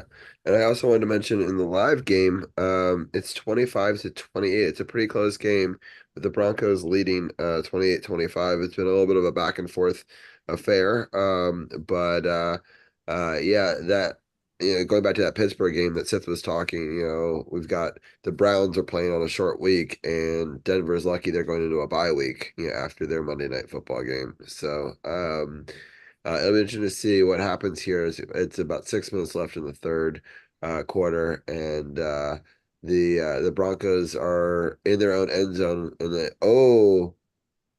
there was a person there that they could throw to. It was almost intentional grounding in their own end zone for a safety, which would have been interesting there. And would have made it a 1-point game actually if that happened. But all right. I do want to I know Arun's got a lot of stuff tonight, so I'm gonna let Arun give his final thoughts, and then I want to get both of your takes on the wrestling, and then we're gonna get out of here. Arun, any final takes before I let you go? Shout out to the Wizards for not winning a game in November, and maybe we'll cover them when they approach the record. Yeah. Oh, my dad has an interesting point in chat. He says he has a history of dirty plays. That's interesting. I didn't know that. And also Adrian's in chat, and so he's saying hi to Arun. Hi, Ace Caltor. So, so yeah, he said, "Oh, a long history of dirty plays. Interesting. I did not know that." He seemed pretty. He seemed to at least say the right things on X afterwards, but obviously you have to do that to avoid suspension. So, yeah, I really don't know. I did not know that he had a long history of dirty plays, so that's an interesting fact, for sure. And yeah, so Arun, let me know later if you want to come over for the birthday podcast next week, or I can have you on this way as well. And but Arun, thank you for joining us, and I'll talk to you soon. Sure. Thanks for having me on. All right, with that, we're going to switch gears from the NFL to the No Spots podcast and a wrestling topic. And a big wrestling event happened this weekend with the Survivor Series. And Sith, I'll let you have the first take on what your thoughts are on the big pay-per-view. I have to agree with the consensus online as well as with other people in and possibly Champ as well. Started off slow, got better as the card went on. The women's War Games match was a step below what it should have been, to say the least. I think having Nia Jax start off with the heel team was a mistake because it kind of slowed, even though you had a good story between Bailey and Nia Jax, you could tell it, it just didn't work out because of the fact that the pace of the match, you wanted to start off really good and everything started off slow. Also, Tiffany Stratton trying to go, oh, should I cash in? The trope's getting old. You know, it's really getting old to the point where when I did the rewatch with the sound on, we are thinking, how much longer are we going to do with this indecisive? Is this still going to be indecision? Or is this going to be like 2020 with Otis, where there wasn't a plan and we concoct some stupid scheme to get the briefcase off of Tiffany Stratton all of a sudden? But as I said, the card got better as it went on. Your three championship matches are really, really good and worth watching. Good shot was Shinsuke Nakamura defeating LA Knight. I know Dejanay's probably pissed about that. But then the men's War Games match was actually better than the women's match this year. Haven't figured out my final grade yet. That'll come this Saturday afternoon on episode 267. But I can tell you that I think the card got better as it went along. But that first War Games match, though, should have been a lot better. Interesting. And Champ, what are some of your thoughts? I said it because Sith was doing the live reactions. I was not in the mood to do it, so I was on the sidelines watching. But even I said that this women's War Games match started off a little too slow and clunky for me, especially with the stories that were behind this whole match itself. It just didn't have that feel to me. It got better as the match went along, and of course, you had the regular spot that's in a War Games match when Io Sky's in it, where she puts the trash can over her body and then does a moonsault blind onto everybody. Well, not really everybody, but mostly everybody. And then they, of course, remixed it by adding Tiffany Stratton on the other ring, doing a senton on the other people in the matchup. So that was the big spot of the match, was that right there. But that women's match just didn't feel as good as I thought it was going to be. Even though it did have the ending that we all expected, which was Rhea Ripley pinning Liv Morgan to win the War Games match. Now Liv has to deal with not just Io Sky as the number one contender for a title. She's defending it at Saturday night's main event. But then if she does retain that championship, she now has to deal with Rhea Ripley for that championship, most likely at the Royal Rumble in February. So there's that. The men's match definitely was the match of the night. Unfortunately, a couple guys walked out of there not unscathed. Jay Uso on that Uso splash from the top of the cage broke his toe. And so there's no telling how long he's going to be down and out, but he has a broken toe. And Big Bronson Reed, when he did the tsunami off the top of the cage and went through those tables, injured one or both of his ankles. And so he's going to be down for a bit as well. So a couple guys who did spots off the top of the cage ended up getting hurt, and so they're going to be down for multiple weeks and whatnot. But still, a very strong finish to what was a pretty decent pay-per-view. And I think what was obviously the shock of the night was Shinsuke Nakamura, who had been gone for several months, ain't been heard from, ain't been seen, except if you follow social media, he pops up here and there. But suddenly he comes back, targets the U.S. title, and literally 2.5, 3 weeks after he targets the U.S. champion and the title, he wins the title and is now a 3-time United States champion, which, according to backstage news sources, is something that was built up so that he can have that championship on him when he goes over to Noah, because he has a match at Pro Wrestling Noah on New Year's Day. And so I think that they want to have a WWE champion represented in Pro Wrestling Noah. And so I think there you go. So hopefully this isn't that he doesn't hold the championship to there and then ends up losing it later on, like at the Royal Rumble or something like that. Hopefully he has a little bit of a lengthy reign since he's been gone for so long. I think he earned this championship reign. But myself and Sif, we'll talk about Survivor Series, War Games, and more this coming Saturday, midday, for episode 267 of the No Spots Weekly Wrestling Podcast. This coming Friday, it's episode 4 of the World Tag League Rebound. Myself and Sage are going to look at the final bit of action in the tournament. The A block already had their penultimate matches. It is now down to 3 teams for 1 spot in the A block. The B block will be in action in a couple of days on December the 4th. So they have a travel day on Tuesday before B block has their penultimate night of block action, where it will find out which teams will still be in the running for the B block and which teams will get eliminated. And then the 5th and the 6th will be the final nights of block action for both blocks on respective days to find out who will be in the finals taking place on December the 8th in Kagoshima. So it's going to be a hellacious stretch, and myself and Sage will talk about it and then some this coming Friday. That's what we got going on for the No Spots Weekly Wrestling Podcast and then some. So real quickly, my dad actually sent over a link that has all of the hits that he's had that's dirty, as well as some of his quotes about it. So my dad doing the big research. So I thought I would show that real quickly. Let me see if this video. Well, Tom Brady didn't love this as he's out Shire on the pressure, and then Let me see if I can just full screens. So he's saying he was out here. Old school choke slam, you know. And so here he is punching people, right? So that's not a good look, right? Horrible look. Right. And this is after, oh, yikes. Wow. Yeah. Oh, yikes. And then here's the one that we've been talking about. Oh, yeah. And so I think with, there's some interesting quotes here. I don't know if you can see this, but we'll try to make it bigger.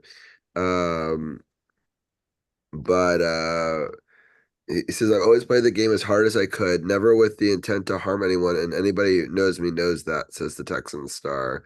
My goal is to hit you as hard as I can and then pray you're still able to get up and play the next play. And when the game is over, go home to your family unharmed, because it's not personal. It's just competition. We both try to do the same thing, which is provide for our families. Wow. That is interesting. So I thought... I got nothing. I got nothing. Oh, Yeah. Hold on. Let me do it Sound Bob's way. I got nothing. Yeah, and that reminds me, this coming Saturday night, Champ and I will be live NXT Deadline reactions as well. Oh yeah, nice. Iron Survivor.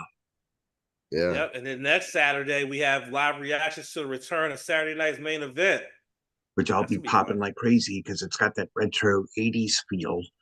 And also, to add on to what Champ just said, that I have it set to record that night. Saturday night's main event set to record. It's from 8 to 10. So we'll be on around 7:55 to link up. Then, of course, 8 to 10 we'll do Saturday night's main event with y'all next Saturday night. All right, before we get out of here, I wanted to show off some of this cool merch. If anyone missed the beginning of it, first of all, it's really cool. I'm going to try not to dox myself. But you can see the merch actually comes, it says SportsOTHP on it, which I think is pretty awesome.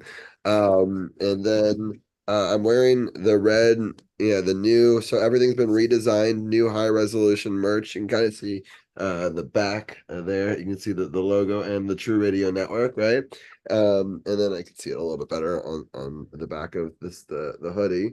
And so that's cool. And then the front of the hoodie is this. So I don't know why the gifting merch live on the stream wasn't working. I'm gonna try to figure out those kinks for my birthday podcast next week, but it's available. You can always do exclamation merch or go to sportsothp.com and click the merchandise button.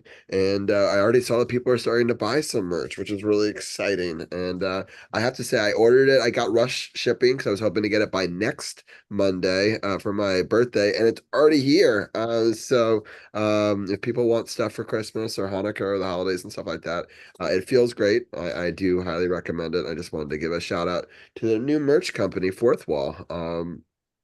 And so lots of different designs, all of the most popular designs from all the different stores over the last 9 years are put back into this one, as well as a new couple of different custom ones, burgundy and gold ones that look really awesome, and stitched hats and full logo hats and beanies and iPhone cases and things like that. And next week we're going to be doing the birthday podcast. So from 9 to 10, we're doing the hockey segment, and then from 10 to 11, we're just doing a birthday party where I'll just have anybody who wants to come on. We're not doing our football segment, but you guys are both welcome to join in for part of that. We've got lots of different guests coming in from all over the country, and even some from Canada going to join us as well. So should be a fun thing. We'll maybe if I can get the gifting merch thing working, we'll be doing that as well. Yeah, so I'm just really excited about my birthday party next week I'll be turning 40 live on the podcast. And so it should be a lot of fun. Sith, what's going on in the basement this week? Basement this coming Sunday, 5 p.m. East, where I can't stop 32 film franchises. Some one and done, others I will allow sequels. A good example for what should be one and done.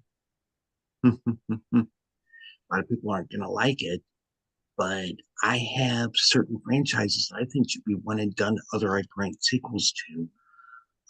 One thing for Halloween is a good example. I said the original is a landmark classic, absolutely.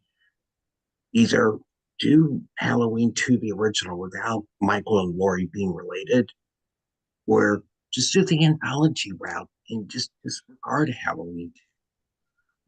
All that and so much more this Sunday, 5 p.m. on Spotify Basement. I try to have it out at 5 so that way, 5 o'clock, so especially after football season, it goes out, then everyone goes over, gets redirected, goes to no spots, hopefully, after football season and whatnot. It really works out pretty well. So 5 p.m. on Sundays on Spotify. Sounds great. I do want to tell you that I did see Gladiators 2 this weekend. It was nice. not as good as the first one. I did enjoy parts of it, but I don't know. There was some, I don't know. I'm a big fan of sharks, and I feel like they did sharks wrong in this movie, but I don't know. It was weird I moments. gave it a 3.25 out of 5. It was decent, but I had to go in remembering this isn't going to be as good as the original. The original was so awesome. Yeah, I gave it a 5 out of 10, so I did not give it very high. I'll be totally honest. But I am happy I have movie passes because I'm happy I didn't pay for it. So it was. I know that Seth and I had talked about that offline, so I wanted to put that in there. But Champ, final thoughts from you before we wrap it up. Not much for me. As Arun already alluded to, the Wizards set a new record in futility, not winning a single game in November. It's their worst calendar month since 2012, and it just continues to show why we don't cover this team much anymore, because they are absolute hot trash, and they need to get better. Like, get good, kid. But that's it. That's all I got. Go Genyo, sayonara. Have a good week, everybody. Make sure you check out No Spots this weekend. We got a lot coming. Yeah, sounds good. I don't think I'm going to do a raid tonight because I've lost my voice. I'm going to go to sleep. I'm also going to say goodbye to my mother-in-law who's leaving tomorrow morning. But it's been a fun stream. I'm super excited for next week. Definitely pick up merch if you want. And as sort of a birthday present to me, you can do that if anyone wants to do that. Or hopefully we'll get the gifting merch thing done next week. I'm excited to talk caps. Maybe even I might even design some merch live on air that we can add and let people vote on stuff that they want to build out as part of the show next week. I thought that could be kind of a fun segment. But yeah, I'm very excited. Definitely check out the No Spots podcast. I'm going to do a command for champ real quick. And yeah, it's been a fun week. I'm happy that we had a lot of victories this week, unlike last week. And yeah, it's crushing hit by the Broncos on the Browns, and we'll see. The Broncos were able to march down the field, and yeah, they're right now up 31-25 just at the beginning of the fourth quarter. So with that, I'm going to end it there. Definitely tune in next week for the big birthday party, and I hope you guys all have a wonderful weekend, and talk to you soon.